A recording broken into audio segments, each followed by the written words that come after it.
Final part. We are about to do the humane burpee and talk about where that fits in. But first, appropriate footwear. I didn't really cover this, and I wanted to get a little bit into clothing and how sometimes you guys will see me work out in street clothes. This is not a good idea right here. Okay, for kettlebell swings, cleans, snatches, anything that involves the ballistic element, kind of a bad idea. You can kind of have a heeled shoe, I guess, if you're doing double front squats, but then why? If you're just doing double front squats, you can't just do that with a barbell. I don't know.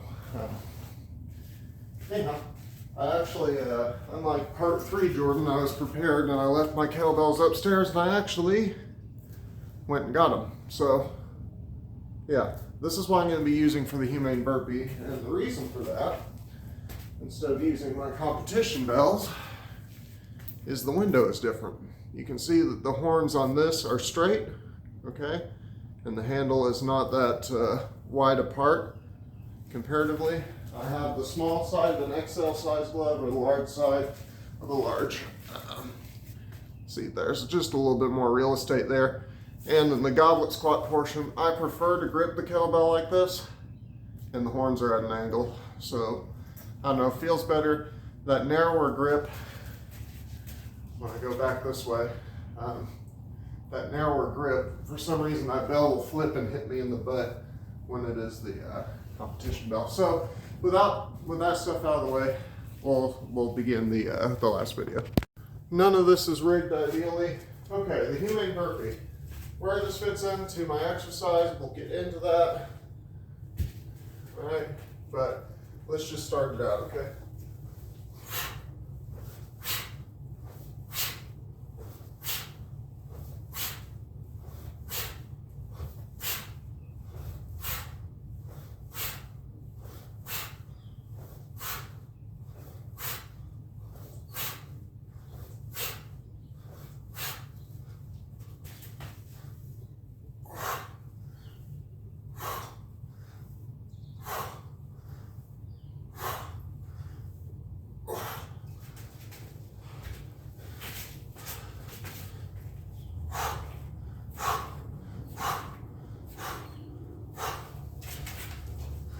Okay, it is yet another complex, another one that I will be doing typically every minute on the minute.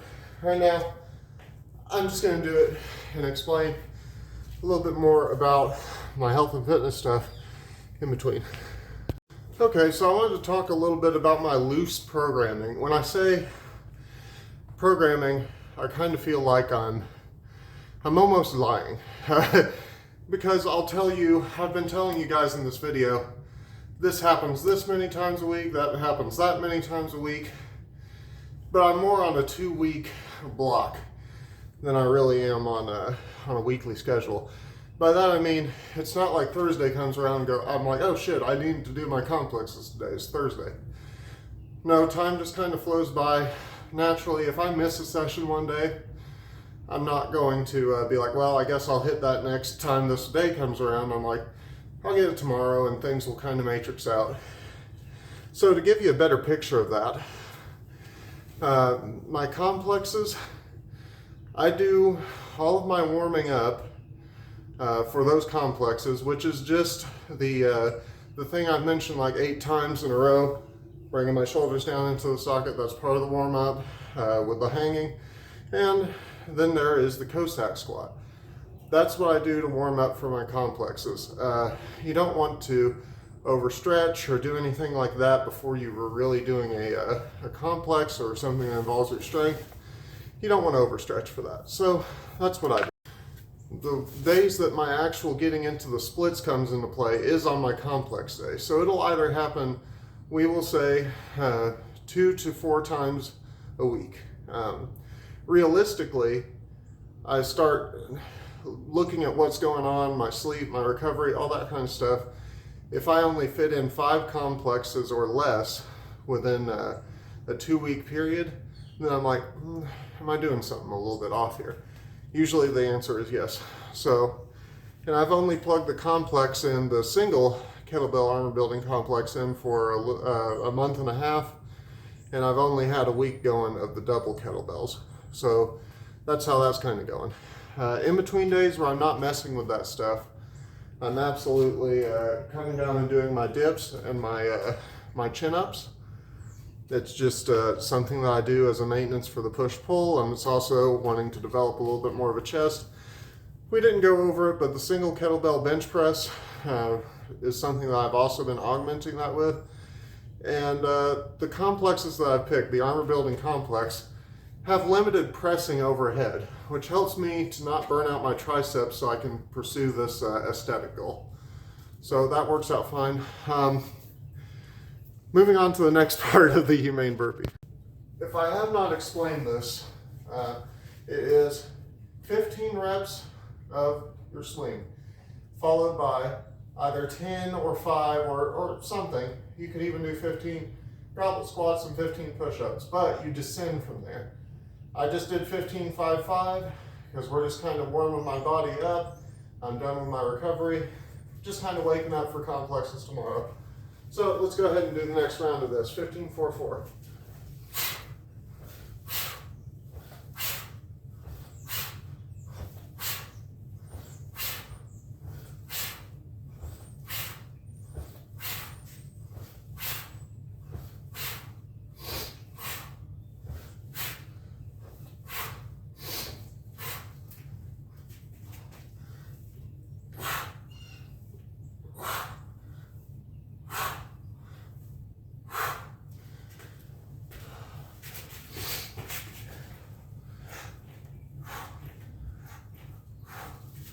So the days that I do my complexes are the days that I push myself down into my splits, because otherwise you have this wonky thing where you're walking around all stretched out waiting to do a complex. That's not a good idea. So yeah, loaded carries and weighted walking, that happens 3 days a week, all right? They're usually on in-between days. They're usually the same days that I'm coming down and doing my dips and my chin-ups. So that is that. There is the single kettlebell bench press that I do as part of that, trying to attain a chest goal. One thing I really like about the complexes is that they're limited overhead pressing. I already have good strong shoulders as far as the muscularity of it all, and yeah, no complaints there. But limited vertical pressing in those complexes doesn't burn out my triceps, so I can still do these other exercises.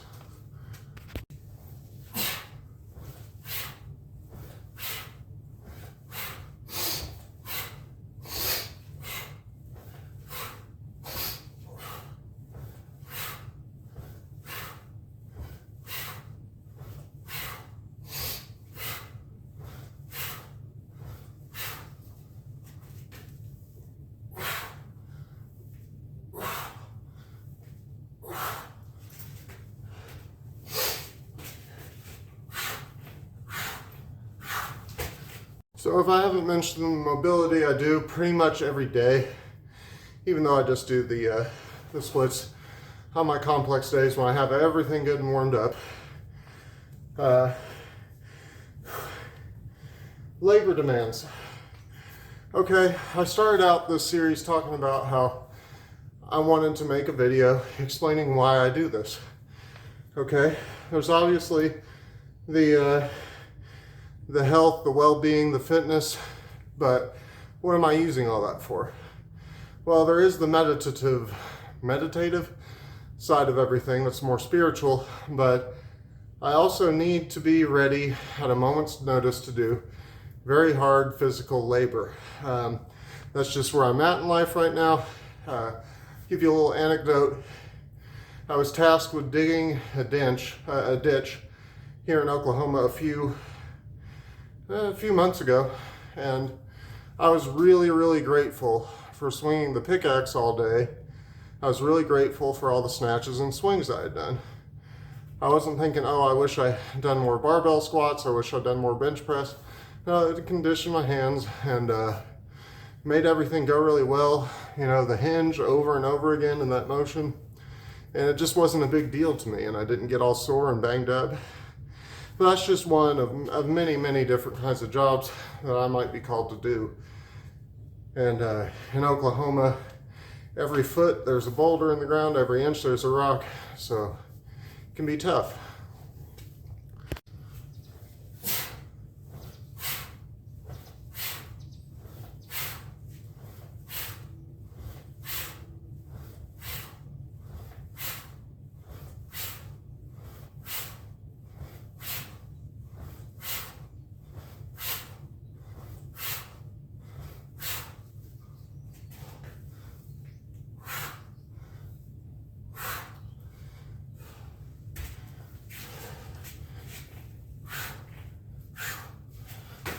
So what inspired me to make this video? The title may be a little bit strange to some people, but I've made a connection with somebody that I've never met, never laid eyes on, never heard their voice, and vice versa. And I was thinking, if I met this person, how would I explain all my goofy fitness shit to somebody just off the jump? And so I decided to lay it all out in a few videos. And that's what you're looking at now. So, why I do this? Keep myself well balanced, keep myself physically strong, keep myself ready to do labor, and keep myself in a condition that is congruent to my kind of meditation. I don't meditate with no fucking Sam Harris, okay? I have my own things. So, yeah, that's pretty much the video, guys.